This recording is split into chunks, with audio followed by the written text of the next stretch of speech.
I didn't come to New York to chase my dream. I was born here, you know? Like, I didn't come here to chase a fucking dream like half of the people in the audience, you know what I mean? Like, I grew up where your dreams go to die. That's Staten Island, right?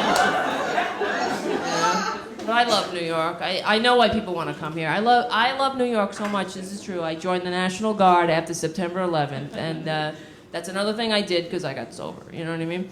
But it's true. I saw the towers fall in my hometown. I was like, I got to do something to help. But I blame my father, really. Not for September 11th. Although maybe, you know, give me a minute, I might think of it. But when I called him up, he tried to talk me out of it. He was like, don't do it. They treat you like a number. He had been in the Army. He's like, I know you. You're going to hate it. Yeah, and he almost had me convinced, so he said, and it's a man's job. I was like, what? And he's like, no, it's not a man's job. It's a job for everybody. I was like, no, Daddy, I heard you the first time. It's a man's job. Okay, we'll just see about that. So, October, I'm being sworn in. Next thing you know, I'm in Fort Jackson, South Carolina, basic training.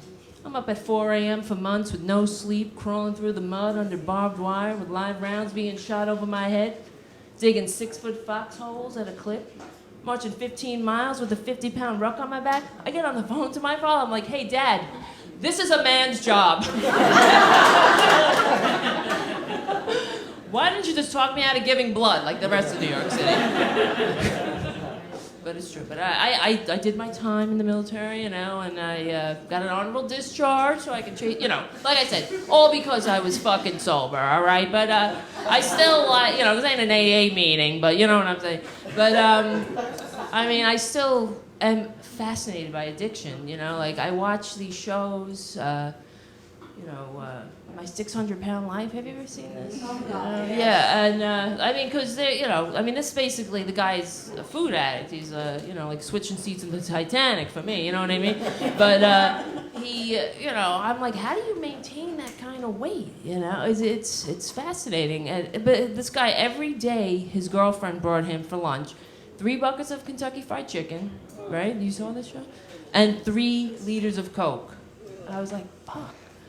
That guy has a girlfriend and I know? That is fucking shocking. And sad, really, you know?